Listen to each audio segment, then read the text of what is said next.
Download aplikasi Tarbiyah Sunnah di handphone Anda. Tersedia di Google Play dan App Store. Bismillahirrahmanirrahim.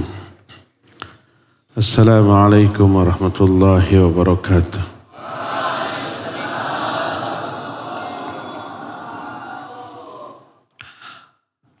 Alhamdulillah. Wassalatu wassalamu ala Rasulillah Muhammad ibn Abdillah wa ala alihi wa ashabihi wa mawalah wa man tabi'ahum bi ihsanin ila yaumil qiyamah wa ba'd. Hadirin jamaah yang Allah muliakan, para asatidatil kiram, para santri, para staf dan para jamaah sekalian, kita bertemu kembali. Tema yang kita angkat sekarang, meraih ampunan Allah Azza wa Jalla. Kenapa kita harus meraih ampunan Allah? Sebab ampunan itu menyebabkan kita selamat dari azab, dari neraka, azab di dunia, azab di alam barzakh, dan azab di akhirat di neraka nanti.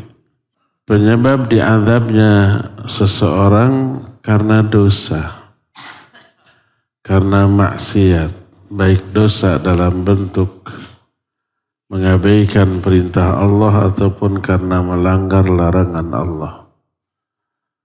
Dosa itu yang menyebabkan manusia diazab.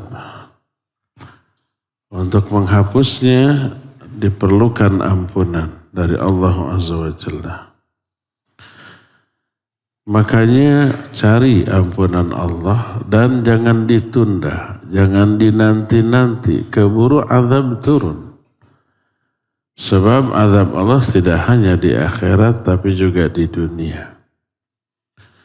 Makanya Allah perintahkan wasari'u ila maghfiratim min rabbikum wa jannatin arduha as-samawati wal ardu wa 'indat lil muttaqin.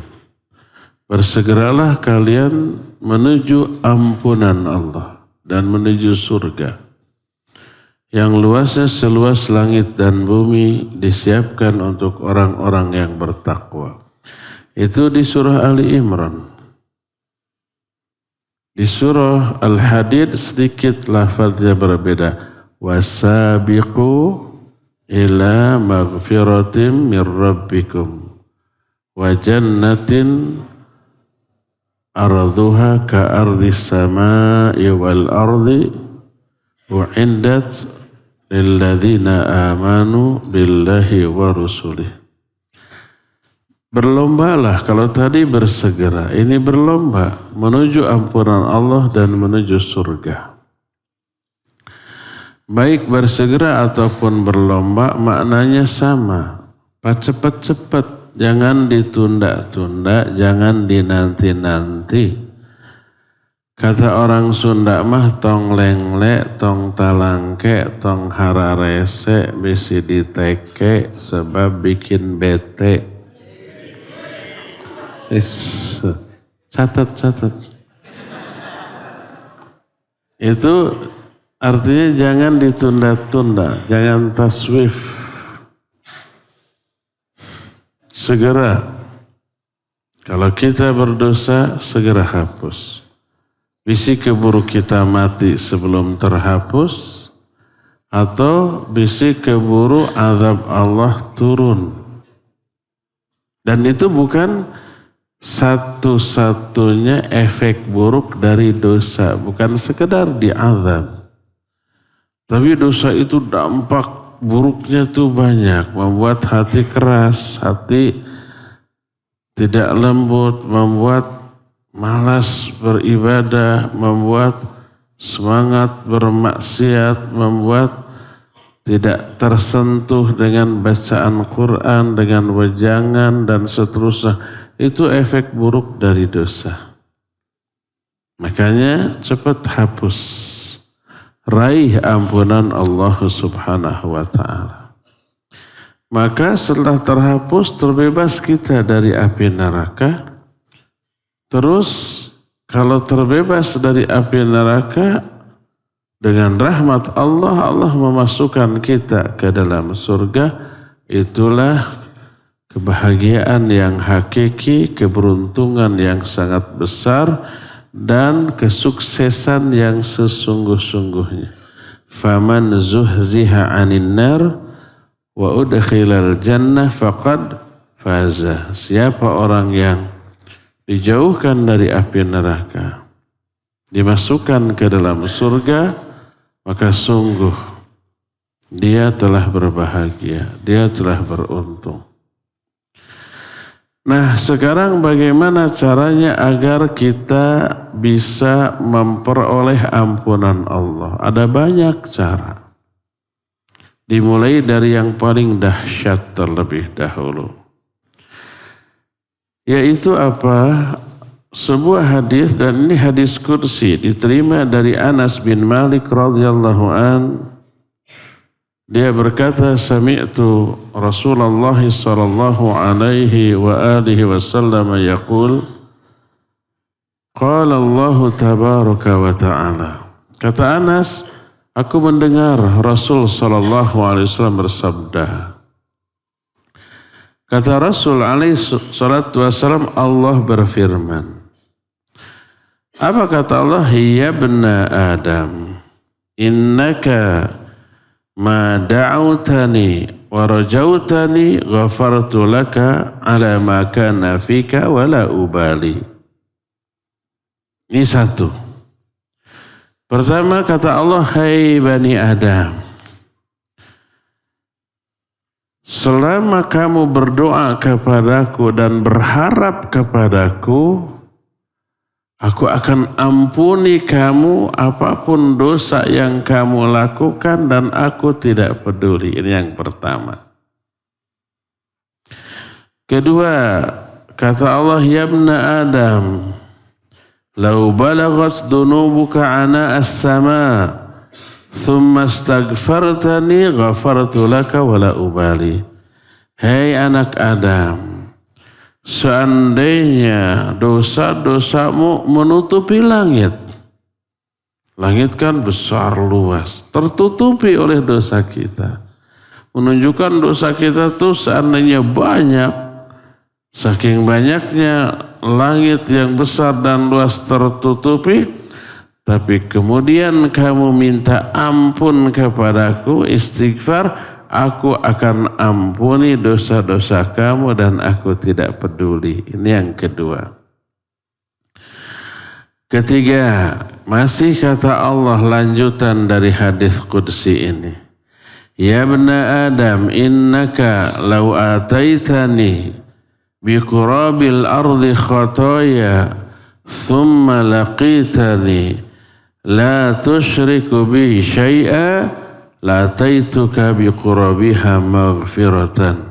Hai anak Adam, seandainya engkau mendatangi aku dengan membawa kesalahan sepenuh bumi, bukan bumi bahasa Tasik, imah, rumah. Bumi itu maksudnya dunia ini.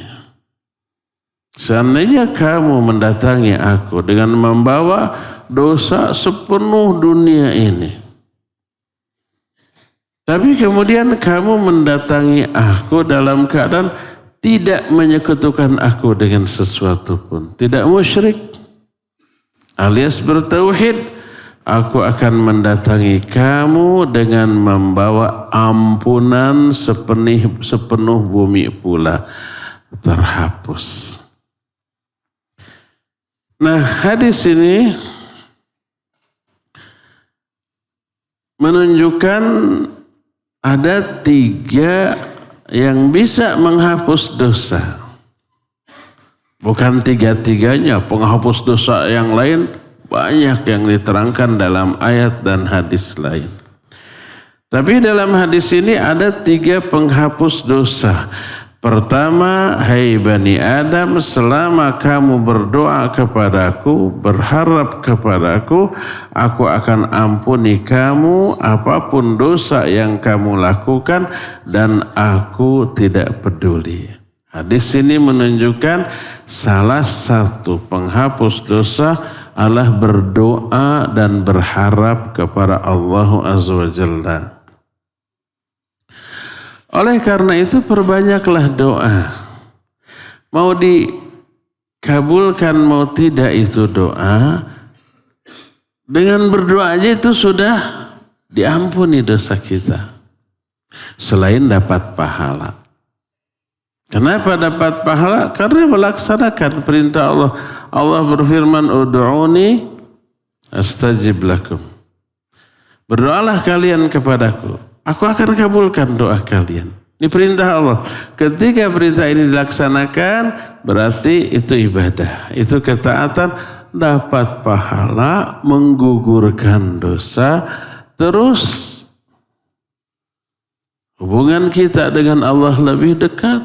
Kemuliaan kita terangkat lebih tinggi daripada sebelumnya. Apalagi kalau doa itu dikabulkan oleh Allah Subhanahu wa ta'ala. Jadi keuntungan dari berdoa itu luar biasa banyaknya.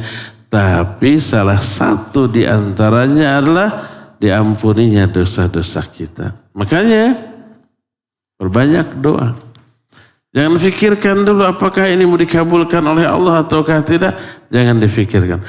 Yang jelas dengan berdoa itu kita sudah untung besar. Dapat pahala yang besar. Dapat ampunan yang banyak.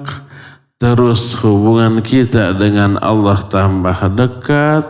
Kemudian kemuliaan kita juga diangkat oleh Allah Subhanahu wa ta'ala.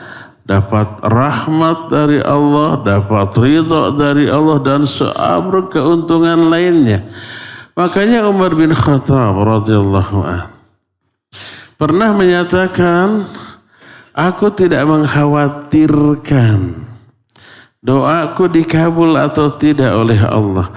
Yang aku khawatirkan adalah dihilangkannya keinginan untuk berdoa kepada Allah. Kalau umpamanya sudah tidak ingin berdoa kepada Allah, itu yang bahaya tuh. Makanya kelanjutan dari ayat tadi setelah ud'uni astajib lakum, innal ladzina yastakbiruna an ibadati sayadkhuluna jahannama dakhirin. Orang-orang yang takabur, tidak mau berdoa, tidak mau beribadah kepadaku dalam bentuk berdoa, maka orang itu masuk ke dalam neraka jahanam secara terhina. Salah satu di antara nama sekaligus sifat Allah adalah Ar-Rahman dan Ar-Rahim. Dua berarti bukan salah satu, salah dua. Dua di antara nama dan sifat Allah Ar-Rahman Ar-Rahim. Dan salah satu makna Ar-Rahman dan Ar-Rahim adalah idza su'ila ahabba wa idza lam yus'al yaghdab. Ar-Rahman itu adalah apabila diminta dia suka. Dia senang. Lebih sering meminta, lebih senang Allah. Beda dengan manusia. Sebaik-baik manusia diminta sekali ngasih, 2 kali ngasih, terus-terusan malah kesel tentunya. Itu mah orang minta pagawean teh, gawe kan gitunya, itu orang. Allah makin sering diminta makin senang. Wa idza lam yus'al yaghdab. Sebaliknya, Ar-Rahim maknanya bila dia tidak diminta, dia murka. Kalau kita tidak pernah meminta kepada Allah, tidak pernah berdoa kepada Allah, Allah akan murka kepada kita. Oleh karena itu perbanyaklah doa, maka dengan doa insya Allah banyak sekali keuntungan yang akan kita peroleh. Berkata Rasul sallallahu alaihi wasallam dalam salah satu hadis, kata beliau, ma min muslimin yad'u bida'watin laisa fihi ithmun wala qati'atu rahim illa a'tahu Allahu biha ihda thalath. Tidak ada seorang pun muslim yang berdoa kepada Allah dengan satu doa. Di dalam doa itu tidak mengandung dosa, tidak mengandung memutuskan silaturahmi. Doanya bagus-bagus saja. Tidaklah seorang muslim berdoa dengan doa seperti itu kecuali Allah akan memberikan salah satu di antara tiga hal. Pertama, an tu'ajjala lahu da'watuhu. Mungkin doanya dikabul segera. Paginya berdoa, siangnya sudah dikabul. Jam 10 berdoa, jam 11 sudah dikabul, disegerakan. Itu kemungkinan pertama. Kedua, wa imma ayyudakhiraha lahu fil akhirah. Mungkin nanti ditunda di akhirat. Dan yang ketiga, wa imma ayyusrafa anhu minas su'i mithliha.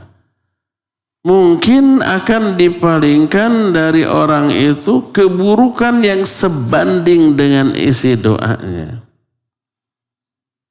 Umpamanya dia berdoa, ya Allah beri saya rizki. Dikabulkannya itu bukan dalam bentuk diberi rizki, tapi mungkin tadinya dia akan celaka, akan dapat musibah, akan dapat kerugian. Tapi karena doa tadi, musibah itu tidak menimpa dia. Kerugian itu tidak ditimpakan kepada dia. Selamat. Makanya pengabulan doa lebih umum daripada diberikannya isi doanya. Dikabulkannya doa itu bisa nanti di akhirat. Bisa juga tadi dipalingkan satu keburukan atau diberikan sesuatu yang sebanding dengan apa yang dimintanya. Ya Allah beri saya rizki, ya Allah beri saya rizki. Ternyata dikabulkannya dalam bentuk umpamanya dia diberi pekerjaan, dapat pekerjaan. Jadi tidak ada yang rugi dari orang yang berdoa dengan doanya. Berdasarkan hal itulah maka perbanyak doa. Salah satu di antara faedah dari doa menghapus dosa-dosa kita. Sebagaimana firman Allah, ya ibna Adam ma da'autani wa rajautani ghafartu laka ala ma fi ala maka nafika wala ubali. Hei Bani Adam, selama kamu berdoa dan berharap kepadaku, aku ampuni dosamu, apapun dosa yang kamu lakukan dan aku tidak peduli. Ini yang pertama. Yang kedua, penghapus dosa yang kedua adalah memperbanyak istighfar. Firman Allah dalam hadis qudsi tadi, ya ibna Adam, lau balaghas dunubuka ana sama, thumma astaghfartani ghafartu laka wala ubali. Hai Bani Adam, seandainya dosamu menutupi langit, memenuhi langit, saking banyaknya itu dosa. Kemudian kamu meminta ampunan kepadaku, pasti aku akan ampuni dan aku tidak peduli. Jadi penghapus dosa yang kedua adalah istighfar, memohon ampunan. Melakukan banyak istighfar itu banyak sekali keutamaannya tuh. Pertama, ini ciri orang yang bertakwa. Ayat yang tadi, wasari'u ila magfirati min rabbikum wa jannatin arduha samawati wal ardu uiddat lil muttaqin. Salah satunya ciri orang bertakwa adalah walladzina idza fa'alu fahishatan aw zalamu anfusahum dzakarullaha fastaghfaru lidzunubihim wa may yaghfiru dzunuba illa Allah wa lam yusirru ala ma fa'alu wa hum ya'lamun. Orang bertakwa bukan orang yang tidak pernah dosa, bukan orang yang tidak pernah salah, enggak ada. Kecuali Nabi yang maksum. Semua orang pasti berdosa. Termasuk orang bertakwa, iya. Makanya orang bertakwa adalah orang yang apabila mereka melakukan perbuatan keji. Walladzina idza fa'alu fahishatan. Ini dosa besar. Au zalamu anfusahum, atau zalim kepada diri sendiri. Ini juga dosa besar.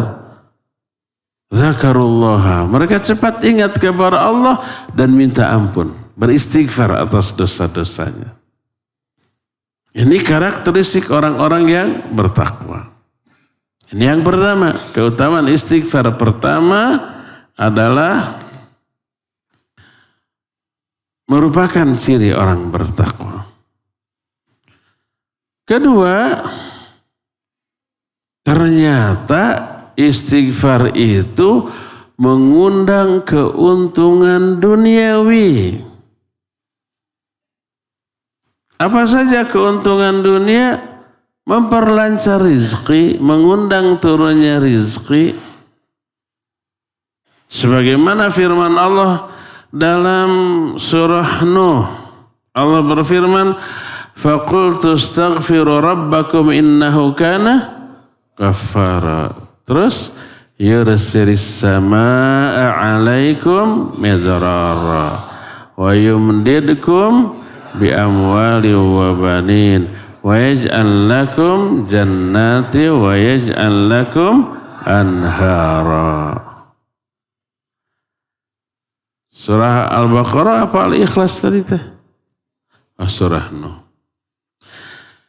Kata Allah, berkata Nabi Nuh, lalu aku bicara kepada kaumku, istighfarlah kalian kepada Allah. Minta ampunlah kalian kepada Allah. Karena Allah itu maha pengampun. Kalau kalian istighfar, yursilis sama alaikum idrara. Akibatnya, Allah akan menurunkan hujan kepada kalian. Hujan rahmat. Wa yumdidkum bi amwali wa banin. Allah akan limpahkan kepada kalian harta-harta dan anak-anak. Dikasih hujan rahmat. Dengan hujan ini tumbuhan. Tanah-tanah subur gemur. Melahirkan banyak hasil pertanian, perkebunan, perikanan. Nah, kalau nggak ada air hujan mati ikan-ikannya juga dan banyak lagi. Wa yumdidkum bi amwal. Allah limpahkan harta yang banyak, wa banin, dan anak-anak. Wa yaj'al lakum jannati wa yaj'al lakum anhar. Allah buatkan bagi kalian taman-taman, terus juga sungai-sungai yang mengalir.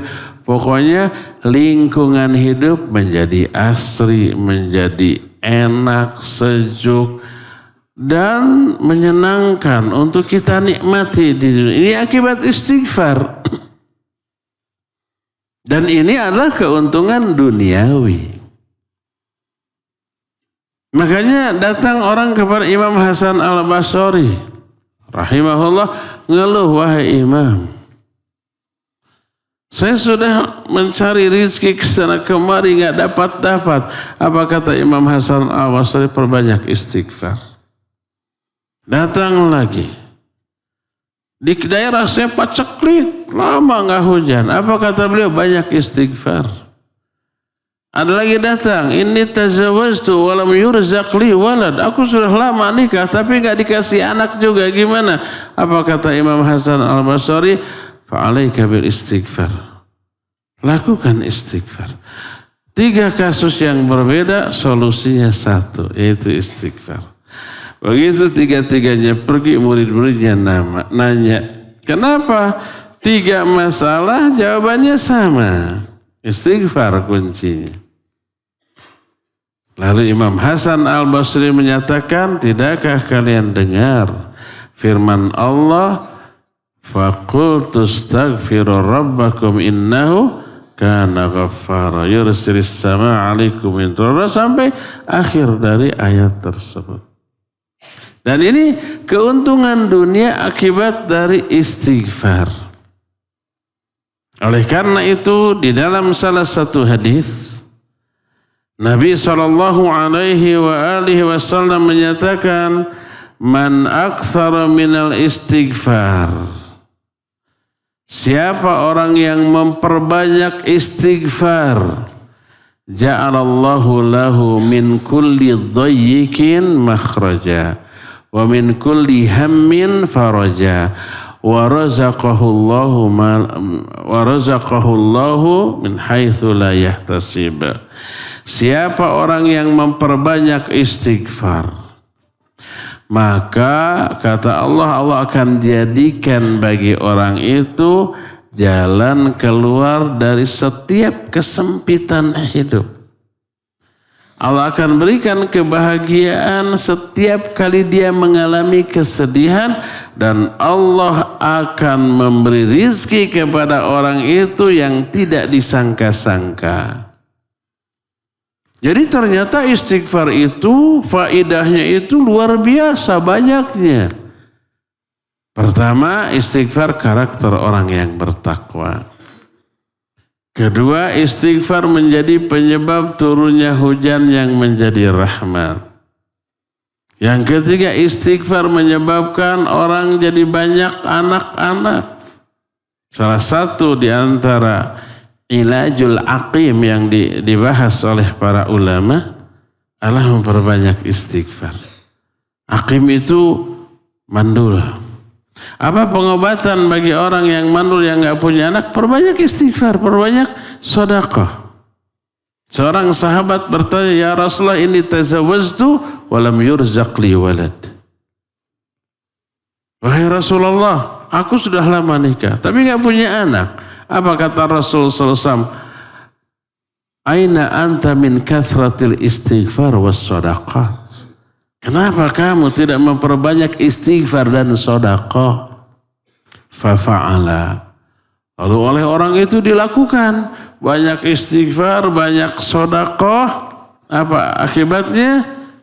Sampai istrinya hamil, punya anak, dan terus memperbanyak istighfar sampai 9 anaknya. Ini disebut ilajul aqim. Cara pengobatan dari penyakit kemandulan, banyak istighfar, banyak sedekah. Dan itu ayat. Faqultu astaghfir rabbakum innahu kana ghaffara yursilis samaa 'alaikum midrara yamdidkum bi amwali wa banin. Terus faidah istighfar tadi, lingkungan hidup menjadi asri. Kebun-kebun, banyak taman-taman, banyak air-air sungai mengalir, itu efek dari istighfar atas jaminan Allah yang Allah terangkan dalam Al-Quran surah Nuh tadi. Selain tentu saja istighfar itu karena perintah Allah, dan perintah Allah itu kalau dilaksanakan itu pasti memperoleh pahala, maka istighfar pun mengundang turunnya pahala yang sangat banyak. Dan tentu saja selain dapat pahala juga dapat ampunan. Di antara perintah Allah untuk beristighfar di dalam Al-Quran amat sangat banyak. Seperti umpamanya dalam surah Hud ayat yang ketiga. Wa nistaghfiru rabbakum thumma tubu ilaih. Yumati'kum mata'an hasanan ila ajalin musamma. Kata Allah, beristighfarlah kalian kepada Allah, kemudian taubatlah kalian kepadanya. maka Allah akan memberikan kesenangan kepada kalian dengan kesenangan yang baik sampai waktu yang ditentukan. Jadi diperintahkan istighfar, kalau diperintah ketika dilaksanakan dapat pahala, dapat ampunan. Karena itulah maka salah satu di antara amalan penghapus dosa adalah banyak istighfar. Sebuah hadis tentang keutamaan istighfar, Rasul sallallahu alaihi wasallam bersabda, "Adzaba 'abdun dzamban, faqala Allahumma ighfirli dzambi." Faqala Allah tabaraka wa ta'ala, "Adzaba 'abdi dzamban."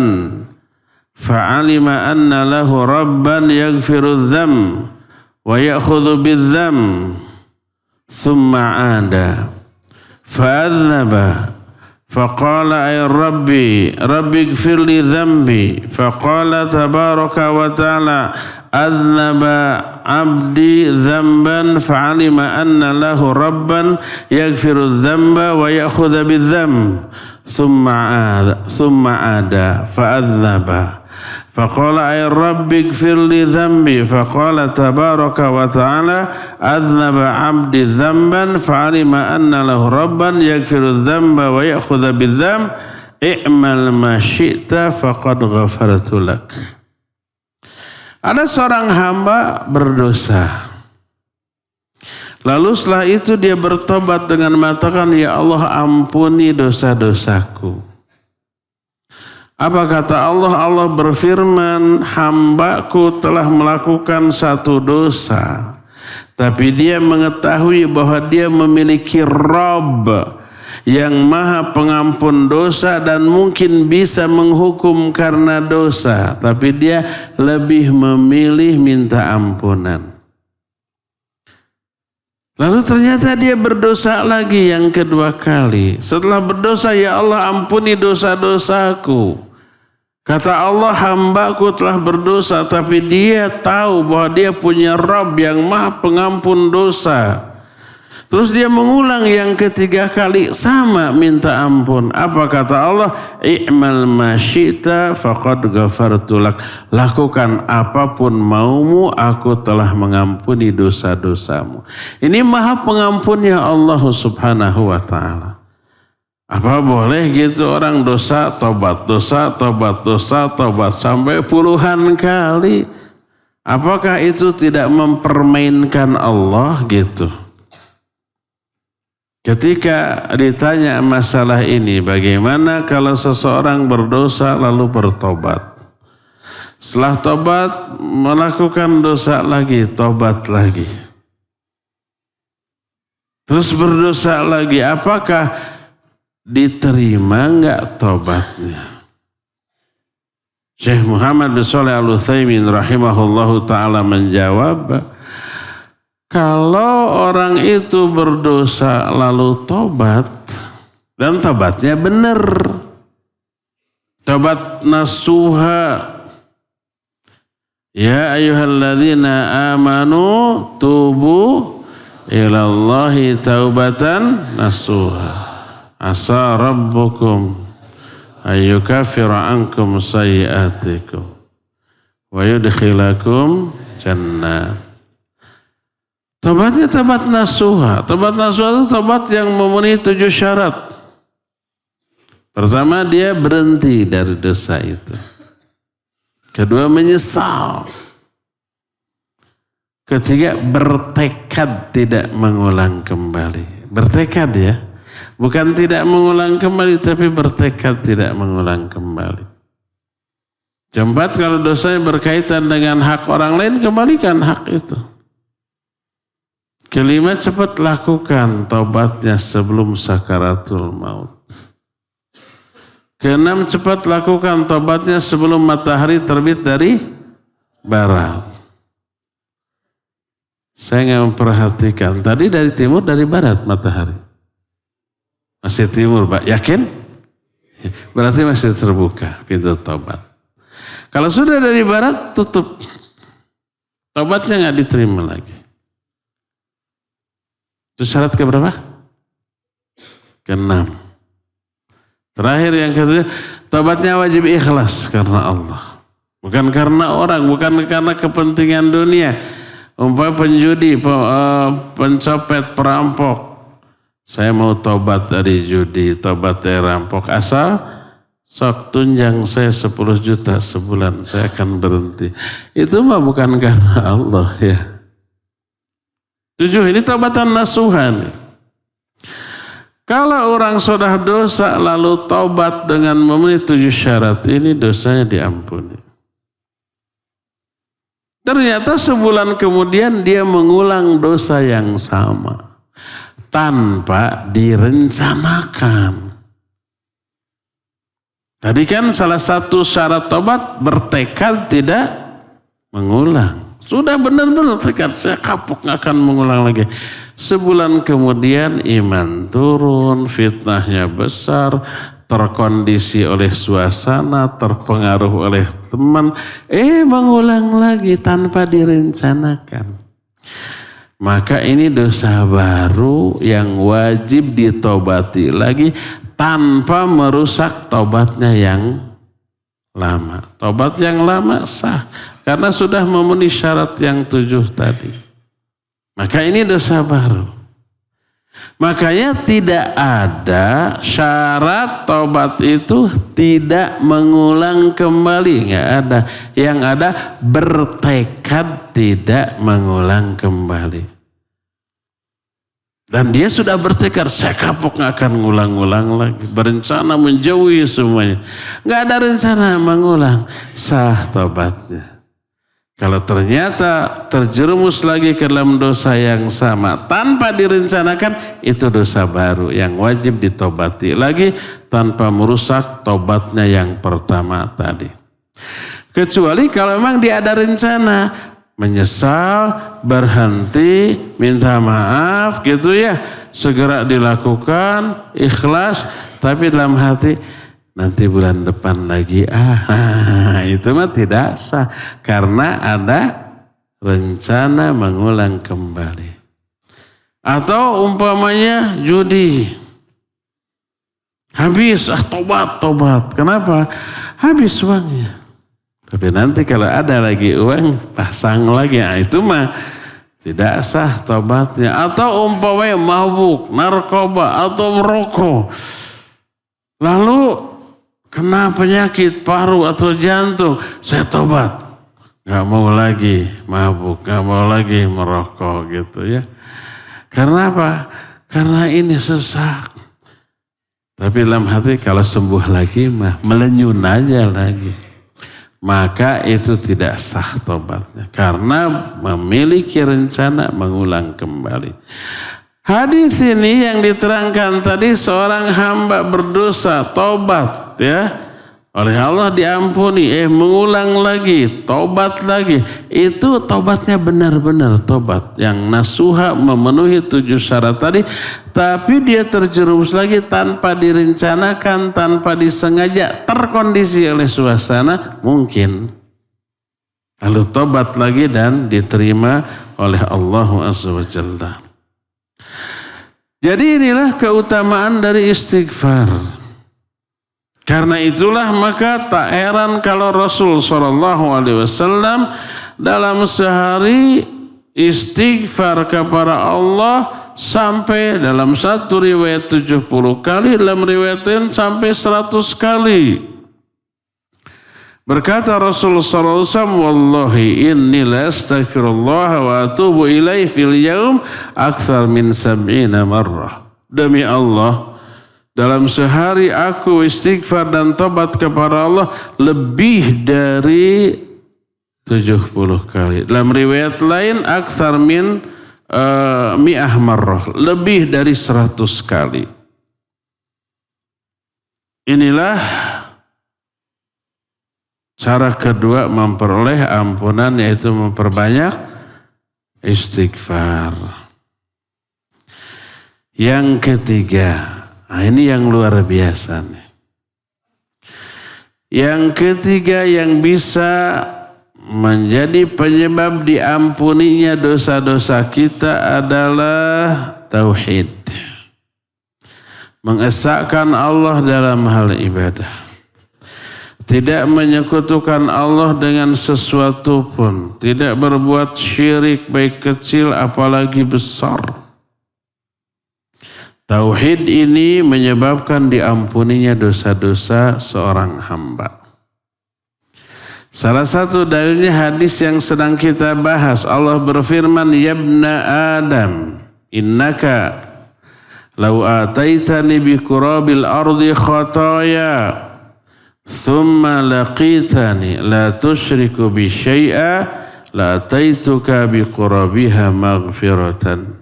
Hai Bani Adam, seandainya kamu datang kepadaku dengan membawa dosa sepenuh bumi, tapi kamu mendatangi aku dalam keadaan tidak menyekutukan aku dengan sesuatu pun, tidak syirik, aku akan mendatangi kamu dengan membawa ampunan sepenuh bumi pula. Lunas, terhapus.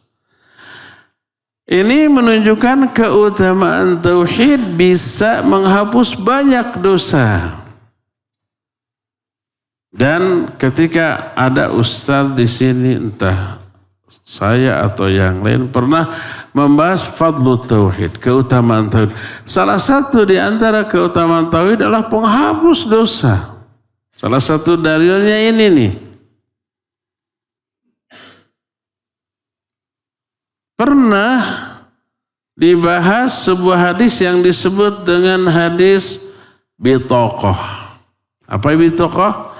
Kartu. Kartu kecil apa besar? Kecil tipis. Itu disebut bitaqah. Hadis bitaqah, hadis tentang kartu. Rasul SAW bersabda, "Innallaha sayukhlisu rajulan min ummati ala ru'usil khalaiq yaumal qiyamah." Allah mau membebaskan, menyelamatkan seorang laki-laki dari umatku di hadapan seluruh makhluk pada hari kiamat.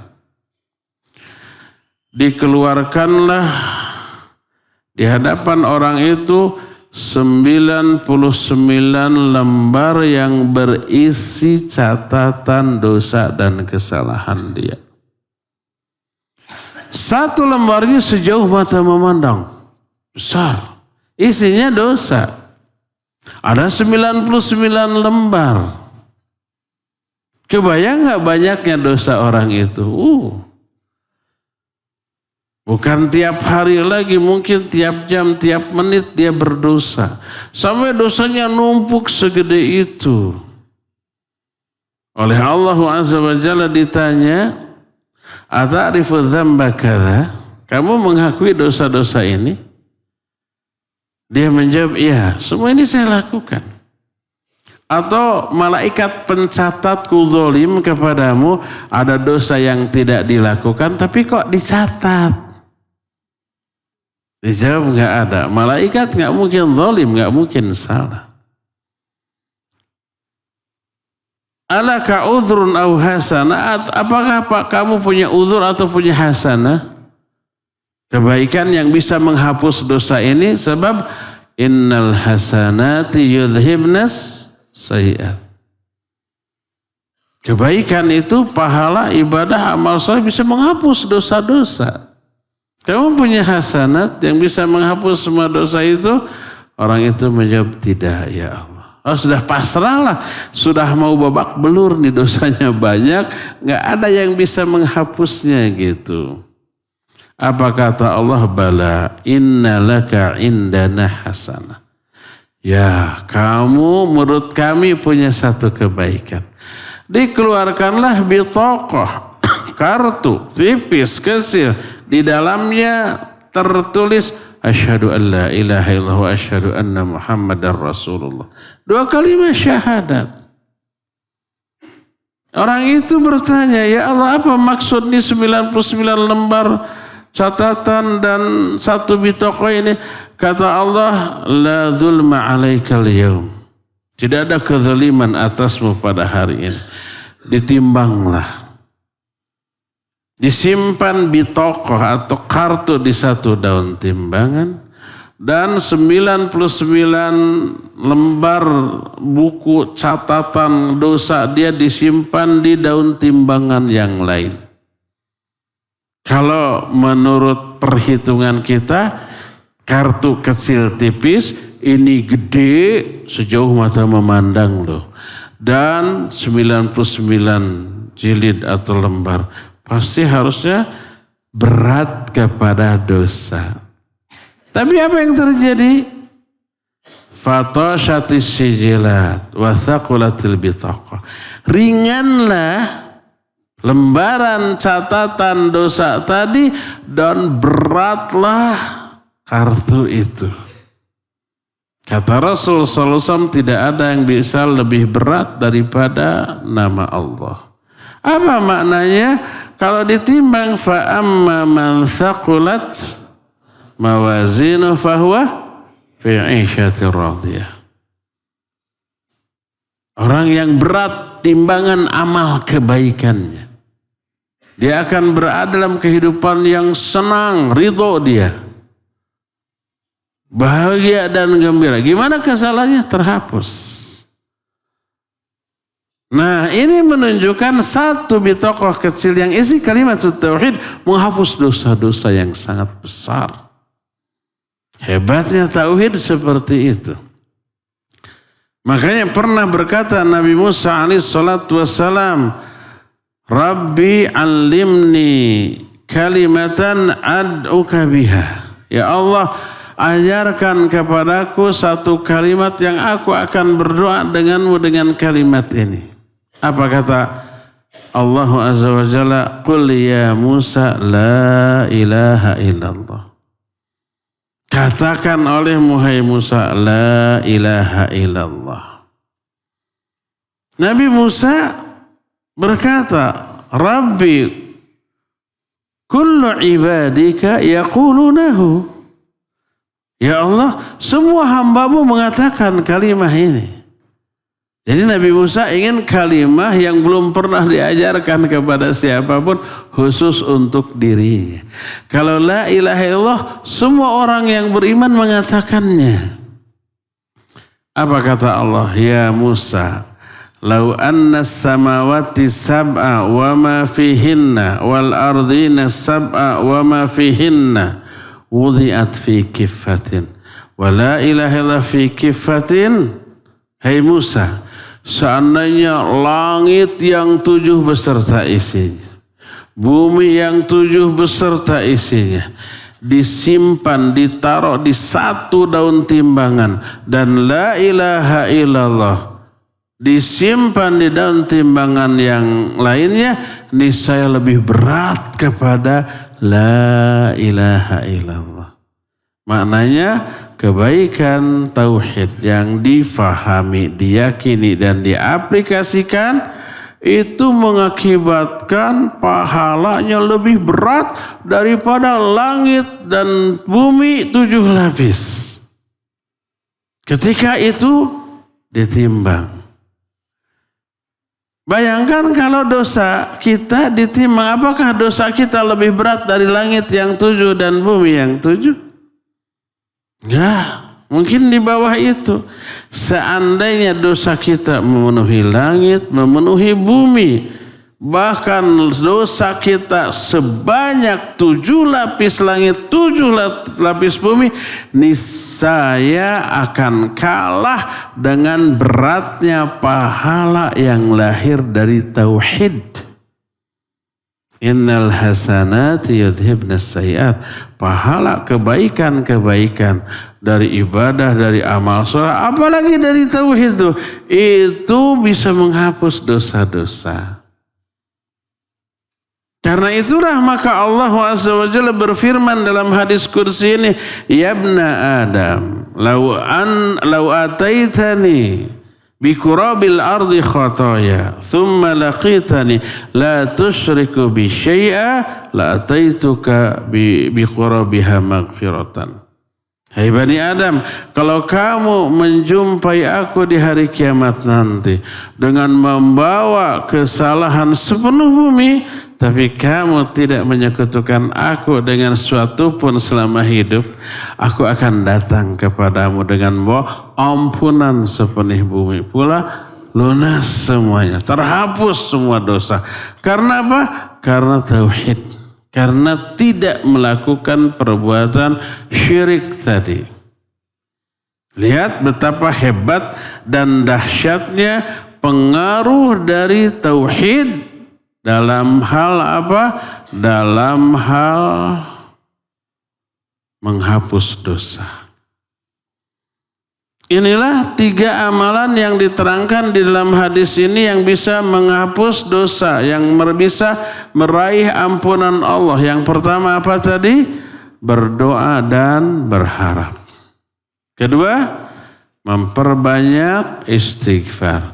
Yang ketiga, tauhid. Apa maknanya? Fahami tauhid dengan pemahaman yang benar. Tancapkan sedalam mungkin dalam hati dan jiwa kita sehingga mewarnai seluruh perilaku kita, ucapan kita. Ucapan perilaku yang lahir dari tauhid, wah pasti ikhlas, pasti berkualitas. Terus aplikasikan, amalkan dalam kehidupan sehari-hari, maka itu akan menghasilkan pahala yang luar biasa. Besar dan banyaknya, saking banyaknya itu bisa menghapus banyak dosa.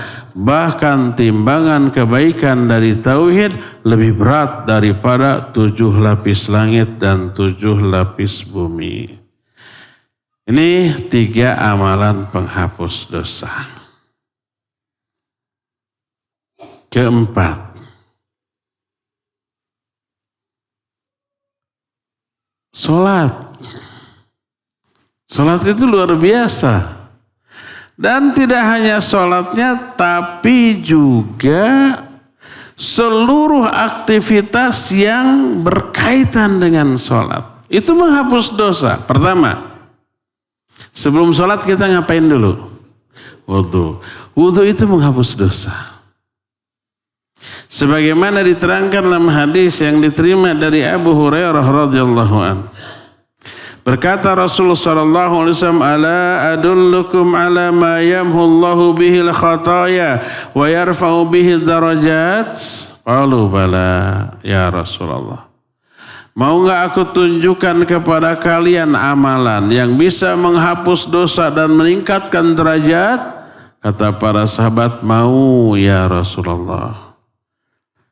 Beliau menjawab, isbaghul wudu 'alal makarih wa kathratul khuta ilal masajid wa intidharus shalah ba'da shalah fadzalikumur ribat. Hal yang bisa menghapus dosa itu dan bisa mengangkat derajat kita, menyempurnakan wudu di saat makari. Makari itu malas wudu karena mungkin dingin, karena mungkin kitanya agak-agak meriang, atau karena airnya jauh. Pokoknya berat untuk berwudu. Tidak disukai untuk berwudu pada saat itu karena situasi. Kita sempurnakan wudu. Kedua, memperbanyak langkah ke masjid. Tuh, ini sholat. Mau sholat, sebelum sholat aja sudah banyak amalan penghapus dosa. Dan yang ketiga, menunggu sholat setelah sholat. Kalian umpamanya maghrib sholat. Setelah maghrib nggak pulang, diam di masjid. Menunggu sholat isya. Sambil menunggu sholat isya baca Quran, berzikir, berdoa, ngobrol tentang ilmu, diskusi tentang ilmu sampai isya. Apa akibatnya? Dosa kita diampuni. Selama kita duduk di masjid menunggu sholat, para malaikat mendoakan, Allahumma gfir lahu, Allahumma arhamu. Ampuni dia ya Allah, rahmati dia. Terus begitu. Terus pahala yang diberikan sama dengan pahala sholat. Walaupun tidak sedang sholat, nunggu sholat, pahalanya sama dengan pahala sholat. Lihat, pertama wudunya menghapus dosa, langkah-langkah ke masjidnya juga menghapus dosa, dan menunggu di masjid untuk sholat juga menghapus dosa. Dalam hadis lain, hadis tadi sahih riwayat Imam Muslim. Dalam hadis lain yang masih juga diriwayatkan oleh Imam Muslim. Berkata Rasul sallallahu alaihi wasallam, "Man tatahhara fi baitihi, thumma masya ila baitin min buyutillah, liyaqdiya faridatan min faraidillah, kanat khutwatahu ihdahuma tahuttu khati'atan wal ukhra tarfa'u darajah." Siapa orang yang bersuci di rumahnya, wudu atau mandi, lalu dia berjalan ke salah satu rumah Allah untuk menunaikan salah satu kewajiban dari Allah seperti salat, maka langkah dua kakinya yang satu menambah pahala, yang satu mengurangi dosa, yang satunya lagi meningkatkan derajat. Langkah kaki kanan menambah pahala, meningkatkan satu derajat. Langkah kaki kiri menghapus dosa. Makin banyak langkah, makin banyak pahala, makin banyak dosa yang terhapus. Makanya para ulama menganjurkan kalau melangkah ke masjid, kalau bisa langkahnya diperkecil. Biasanya semeter itu 3 langkah, bikin jadi 5 langkah per meter. Tek, tek, tek, tek, tek, tek. Agar langkahnya lebih banyak. Oleh karena itulah, maka apa yang dilakukan oleh orang sebelum sholat dalam bentuk melangkah menuju masjid itu sudah mengampuni dosa-dosanya. Jadi pertama wudunya, mandinya menghapus dosa. Kedua langkahnya ke masjid menghapus dosa. Ketiga masuknya dia ke masjid juga menghapus dosa. Tahu nggak apa doa yang kita baca ketika masuk masjid? Allahumma gfirli dzunubi waftahli abwaaba rahmatik. Minta ampun. Ya Allah, ampuni aku. Rahmati aku. Gitu kan? Itu mengundang turunnya apa? Turunnya ampunan dari Allah. Selain pahala. Lalu sholat tahiyatul masjid mengampuni dosa juga. Duduk dia menunggu sholat. Itu sama dengan pahala sholat dan mengampuni dosa. Terus setelah itu dia sholat berjamaah. Sholat berjamaahnya mengampuni dosa. Setelah itu dia wirid seusai sholat. Wiridnya juga mengampuni dosa. Sebagaimana sebuah hadis yang diriwayatkan oleh Imam Muslim, man sabbahallaha fi duburi kulli shalah 33 wa hamidallaha 33 wa kabbarallaha 33 wa qala tamamal mi'ah la ilaha illallah wahdahu la syarikalah lahul mulku wa lahul hamdu wa huwa ala kulli syai'in qadir ghufirat khatayahu wa in kanat misla zabadil bahr. Siapa orang yang seusai sholat membaca subhanallah 33 kali, hamdalah 33 kali, takbir 33 kali, berapa tuh jumlahnya? 99, digenapkan 100 dengan la ilaha illallah wahdahu la syarikalah lahul mulku wa lahul hamdu wa huwa ala kulli syai'in qadir, akan diampuni semua dosa-dosanya walaupun dosanya itu memenuhi atau sebanyak buih di lautan. Lihat ya, mulai dari wudhu, melangkahkan kaki ke masjid, masuk masjid, sholat sunnah rawatib, sholat sunnah tahiyatul masjid, duduk menunggu qomat, menunggu sholat berjamaahnya itu sendiri, plus wiridnya, semua itu menghapus dosa. Sekali ke masjid entah berapa dosa yang diampuni. Dan itu kita lakukan 5 kali sehari semalam.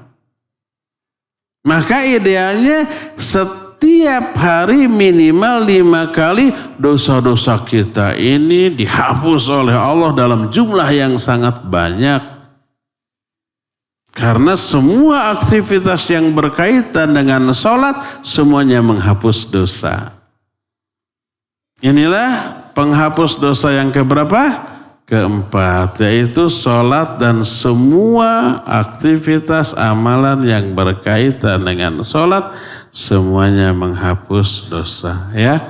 Dan banyak lagi amalan lain yang bisa menghapus dosa, tapi 4 ini saja dulu cukup ya untuk menjelaskan bagaimana caranya agar dosa kita diampuni, dan kita masuki sesi tanya jawab. Wa sallallahu ala nabiyina Muhammadin wa ala alihi wa ashabihi wasallam. Assalamualaikum WRWB. Waalaikumsalam warahmatullahi wabarakatuh. WRWB-nya nggak dapat pahala. Capek Ustaz kalau ditulis warahmatullahi wabarakatuh. Dari capeknya itu dapat pahala. Mau dapat pahala tapi nggak mau capek, gaji buta. Ustaz kalau ke masjid menggunakan kendaraan, misal sepeda atau motor atau mobil, apa sama seperti melangkah atau tidak? Tidak. Rasanya sama nggak antara jalan pakai motor, pakai mobil? Beda. Makin menderita atau makin berat pengorbanannya makin bagus. Al-ajru ala qadril masyaqqah. Pahala akan diberikan sesuai dengan kadar masyaqqah. Masyaqqah itu pengorbanannya, berat tidaknya. Makin berat, makin gede pahalanya. Mana yang lebih berat dari rumah ke masjid? Jalan kaki atau pakai mobil? Jalan kaki. Itu lebih gede pahalanya, ya. Apakah kalau dengan motor, sepeda, mobil nggak ada pahala? Pahala ada. Gimana ngitungnya? Kalau langkah kan jelas ya. 1 langkah kanan dapat pahala, langkah kiri menghapus dosa. Bagaimana dengan kendaraan? Apakah seputaran? Itu? Apakah kalau motornya 2 berarti ban kanan menghapus dosa, ban depan menghapus dosa, ban belakang menambah pahala. Apa begitu? Kalau pakai beca 3 gimana? Kalau mobil 4. Kalau truk bisa 6. Jangan pikirkan itu urusan menghitung pahala, biar Allah urusannya. Kita nggak perlu pusing-pusing. Berapa itu? Nggak perlu pusing-pusing lah. Udah pusing-pusing itu salah lagi. Biar itu urusan Allah. Allah Maha Adil. Ya. Yang jelas ada pahalanya. Ya ada. Bagaimana ngitungnya? Bukan urusan kita. Urusan kitanya ibadah saja ya. Dan melakukan pengorbanan.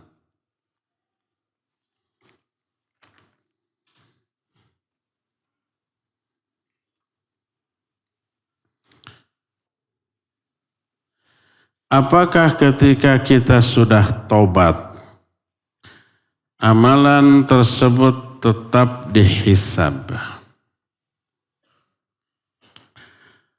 Kalau orang tobat dari dosa, Allah menyatakan yukafiru ankum sayyiatikum.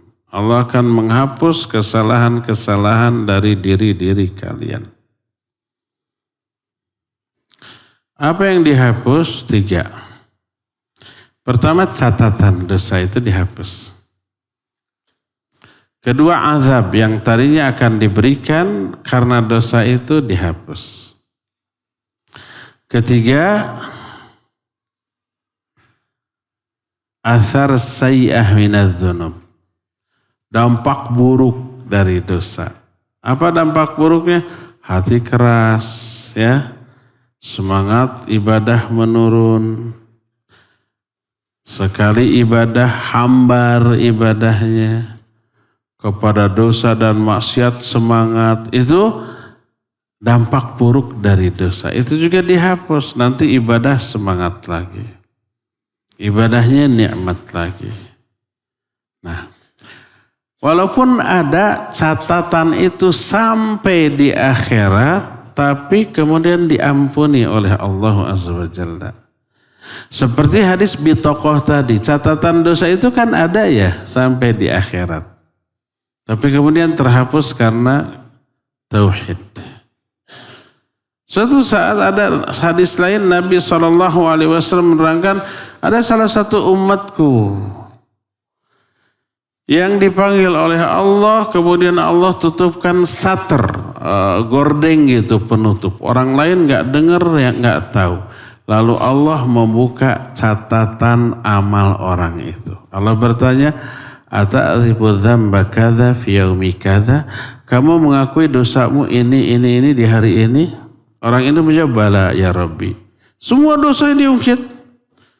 Hatta sampai dia menyatakan, hatta dhanna annahu qad halak. Sampai orang itu menyangka dia akan binasa. Akan diazab oleh Allah Azza wa Jalla. Karena dosanya banyak. Yang diungkap, catatannya ada. Apa kata Allah? Satartu halaka fid dunya wa ana aghfiru halakal yaum. Dosamu itu ketika di dunia aku tutupi, aku rahasiakan. Orang gak tahu bahwa kamu berdosa. Dan sekarang aku ampuni dosa-dosamu.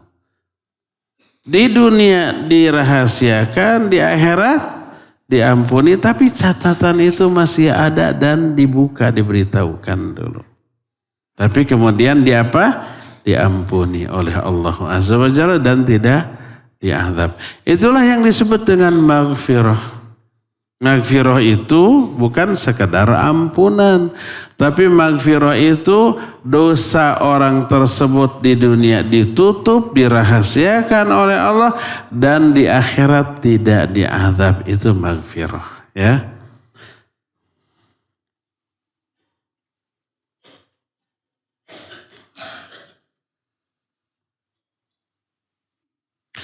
Jika tujuan Allah menciptakan kita adalah untuk beribadah, maka apa sebab penciptaan kita? Kenapa kita yang harus diciptakan? Kayak kumaha ya. Tinggi ini pertanyaan. Jika tujuan Allah menciptakan kita untuk ibadah, ya, maka apa sebab penciptaan kita untuk ibadah? Kenapa kita diciptakan? Agar kita ibadah kepada Allah. Kenapa kita yang harus diciptakan? Allah berfirman, la yus'alu amma yaf'alu wa hum yus'alun. Allah itu tidak boleh ditanyakan tentang apa yang Allah lakukan. Tapi mereka lah manusia yang akan ditanya, kenapa kamu melakukan ini, kenapa kamu melakukan itu, gitu. Adapun Allah, apa yang Allah lakukan pasti ada hikmah. Pasti didasarkan kepada sifat hikmahnya, ilmunya, rahman, rahimnya, dan seterusnya. Makanya nggak perlu dipertanyakan. Kenapa Allah begitu, kenapa Allah begini, nggak boleh, ya. Tapi kita lah, kenapa kita begini, kenapa kita begitu, ya.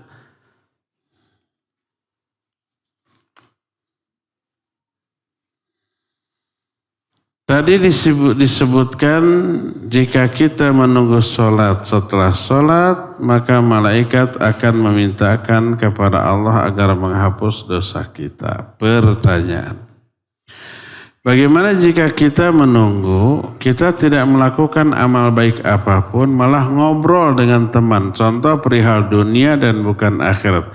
Apakah masih mendapatkan penghapusan? Iya. Selama yang diobrolkannya perkara yang mubah. Berbicara tentang hal mubah dari urusan dunia boleh. Tidak dosa. Ya. Kenapa dia tidak pulang nunggu sholat daripada di rumah? Mending di masjid, walaupun di masjid ngobrol, tapi perkara yang mubah ya. Maka ya boleh.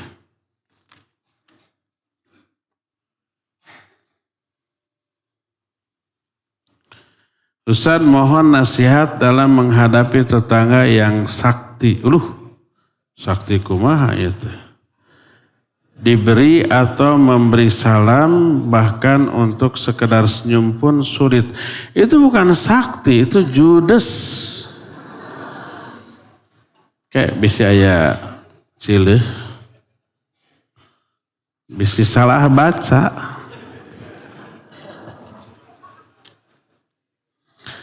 Ustaz, mohon nasihatnya dalam menghadapi tetangga yang sulit. Sulit bukan sakti. Sulit diberi salam atau memberi salam, bahkan untuk sekedar senyum pun sulit. Mungkin lagi sakit gigi dia. Doakan, semoga Allah sembuhkan. Jadi kalau ada orang ketemu kita jutek, senyum enggak, salam enggak, baik apa buruk? Buruk. Apa yang harus kita lakukan? Balas dengan kebaikan. Senyumin aja. Idfa billati ya ahsan. Fidal ladzi bainaka wa bainahu adawah kannahu waliyun hamim. Ya.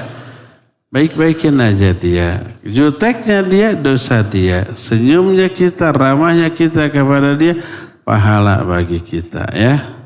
Jangan ikut-ikutan seperti dia jutek, kita lebih jutek lagi. Dia umpamanya bertemu dengan kita, diem aja, kita buang muka, meludah. Jangan. Berarti kita lebih jahat daripada dia.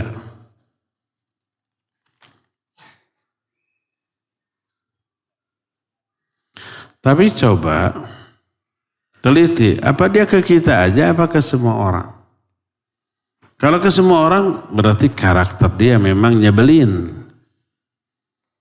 Tapi kalau ke semua orang ramah, hanya ke kita gitu, coba introspeksi. Mungkin dia pernah tersinggung sama kita. Mungkin kita nyebelin dalam pandangan dia.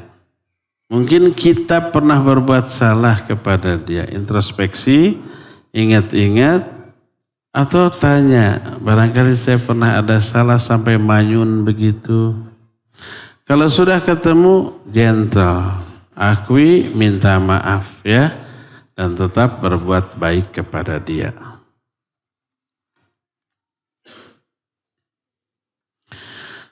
Tadi kan dikatakan bahwa kalau kita mempunyai dosa sebesar dunia, dan ketika kita menghadap Allah tanpa menyekutukan Allah atau tanpa syirik, tetap mentauhidkan Allah, maka Allah akan mengampuni semua dosanya.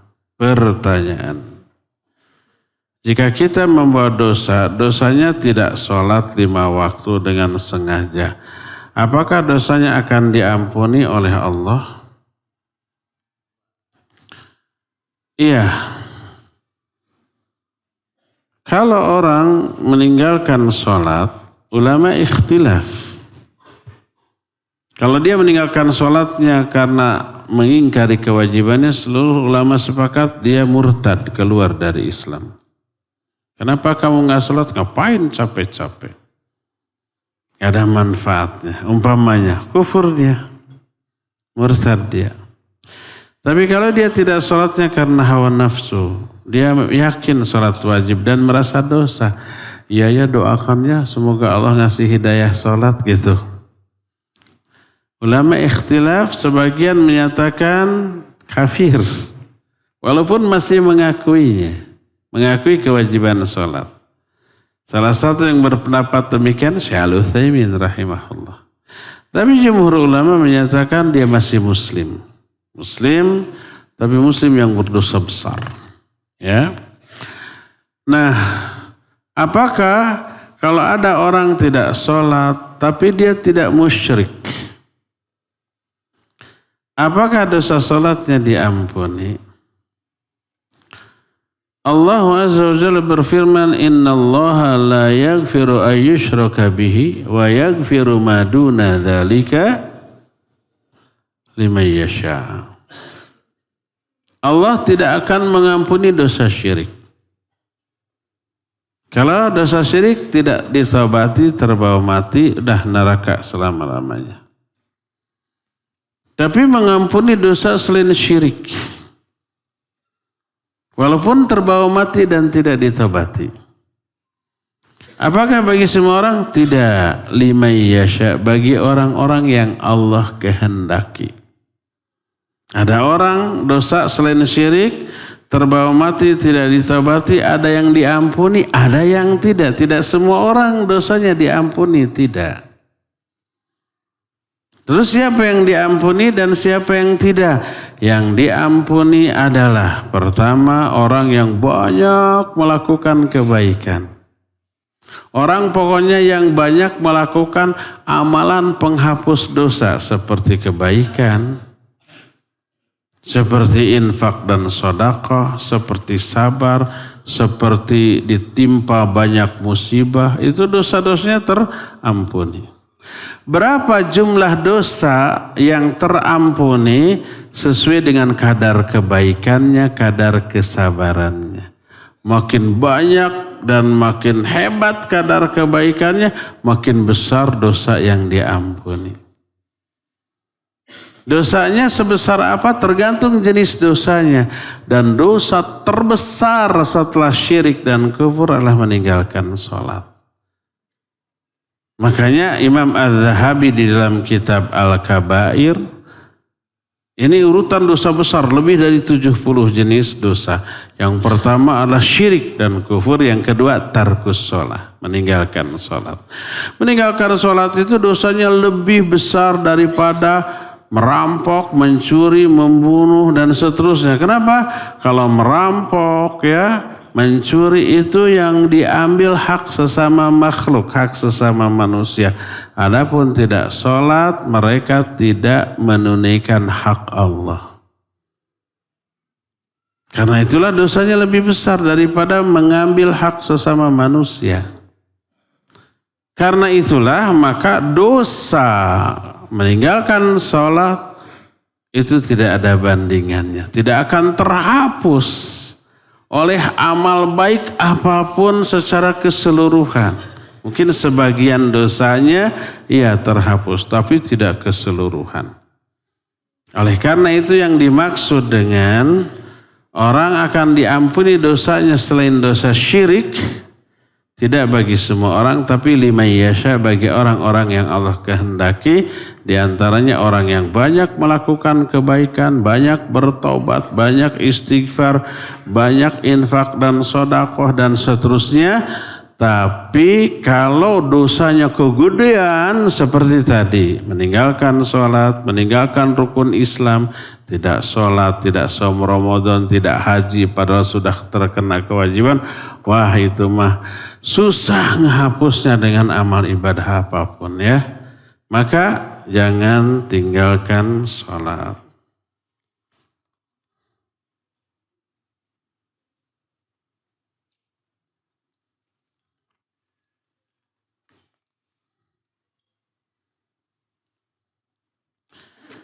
Kalau orang yang terkena penyakit LGBT diampuni tidak dosanya? Kalau tobat diampuni. Kalau tidak tobat gimana? Ya nanti diperhitungkan dengan kebaikannya. Dosa LGBT seberat apa? Kebaikan-kebaikannya seberat apa?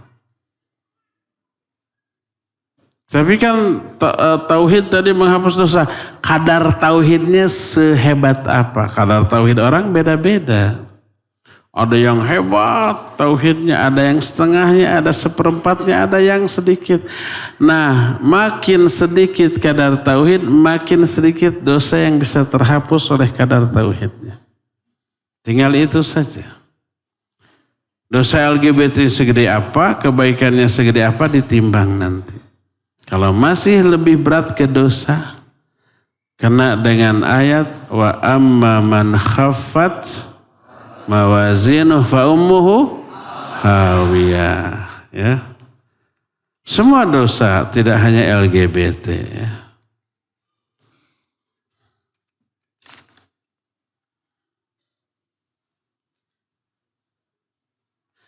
Jika semua yang ada di dunia ini sudah ditakdirkan oleh Allah dari hal yang paling kecilnya, dan Allah sudah mengetahui apa yang akan terjadi di dunia, lantas untuk apa makhluk hidup untuk apa kita beramal? Ya, itu pernah ditanyakan oleh para sahabat.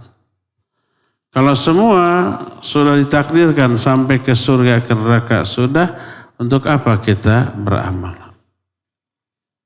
Apa kata Rasul sallallahu alaihi wasallam ketika ditanya ala ayyi syai'in na'mal, dijawab ala mawaqi'il qadar. Kita beramal untuk menelusuri garis takdir tersebut, untuk menjalani garis takdir tersebut, ya. Ketika orang mendengar orang sudah ke surga ke neraka sudah ditentukan, orang itu menjawab, kalau gitu kita tidak perlu beramal ya Rasulullah. Apa kata Nabi? La i'malu fakullun muyassarun ila ma khuliqalah. Beramal. Semua orang akan dimudahkan kepada takdirnya masing-masing. Ya, tetap kita diperintahkan untuk beramal. Bagaimana jika ada teman kita yang telah menyakiti hati kita, tapi dia tidak sadar dan tidak merasa salah? Ingatkan, perbuatan antum itu menyakiti, menyinggung, melanggar ayat, menghina. Ubani la yaskhar qaumun min qaumin asa ayyakunu khairan minhum, ya, atau menggibahi la yaghtab ba'dukum ba'dha. Diingatkan, ya, agar dia berhenti dan tobat.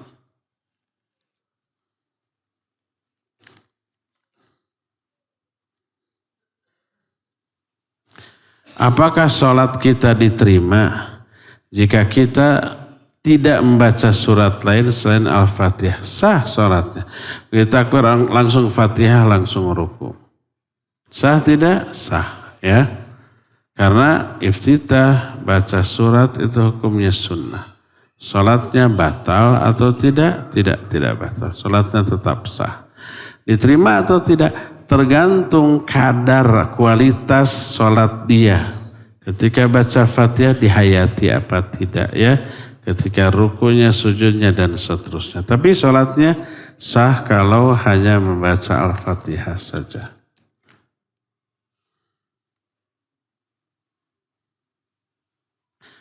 Jika Allah Maha Adil, mengapa Allah mentakdirkan Dajjal untuk menghancurkan dan masuk neraka? Tadi kemarin sudah.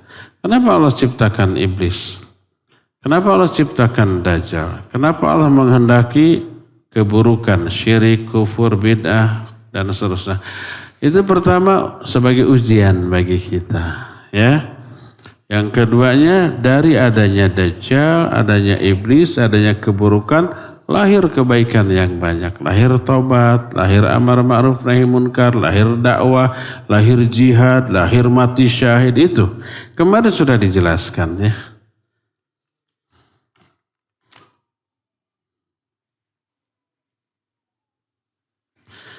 Punten Ustadz, izin nanya, doa minta jodoh apa ya Ustadz? Ini ikhwan apa akhwat ya?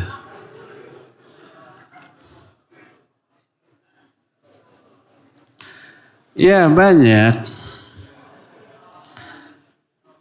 Pertama, bisa membaca Rabbana hablana min azwajina wa dzurriyyatina. Kenapa masalah jodoh kalian ribut? Kalian masih anak-anak, jangan mikir dulu jodoh. Saya yakin ini bukan santri yang nanya. Mungkin ustadz dan ustadzah yang masih jomblo. Mungkin ada jamaah yang hadir di sini masih jomblo atau sudah duda atau janda, ya. Bisa Rabbana hablana min azwajina. Ya Allah, berikan kepada kami pasangan atau istri-istri yang akan menjadi sumber kebahagiaan bagi kami. Istri atau suami, ya. Kalau tidak faham bahasa Arab, bisa bahasa Sunda, bahasa Indonesia, bahasa Tasikmalaya. Ya Allah, pasian abdi jodoh nu soleh, kasep, benghar, terus apalagi putih, anak tunggal, orang tuanya mau mati, macam-macam, biar cepat dapat warisan gitu. Pakai bahasa kita saja. Boleh selain doa, boleh minta bantuan, ya, kepada siapa aja yang bisa membantu. Atau kalau ada orang akhwat yang kita anggap baik solihah, atau akhwat melihat ada ikhwan baik soleh dan layak dijadikan imam dalam kehidupan, silakan tawarkan diri WA, ini CV saya, akhi mau gak jadi imam saya, gitu. Kata si ikhwannya, imam sholat apa ya? Gak peka nih ikhwan. Semoga kalau ini ikhwan cepat dapat jodoh yang solihah. Kalau ini akhwat semoga cepat dapat jodoh yang soleh.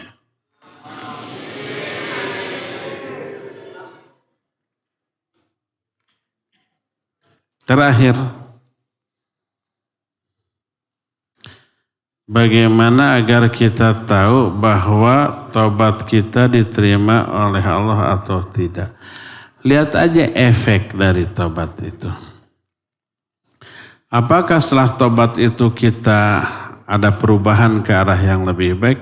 Ibadah jadi lebih giat, sering menangisi dosa-dosa kita, menjauhi semua dosa lain, ibadah terasa nikmat, rajin baca Quran, rajin berdoa, rajin berzikir, dan terasa nikmat semua itu tanda tobat kita diterima oleh Allah Azza wa Jalla, ya. Cukup ya sampai di sini. Semoga Allah mempertemukan kita kembali di masa-masa yang akan datang. Subhanakallahum bihamdik asyhadu an la ilaha illa ant astaghfiruka wa atubu ilaik walhamdulillahi rabbil alamin. Wassalamualaikum warahmatullahi wabarakatuh.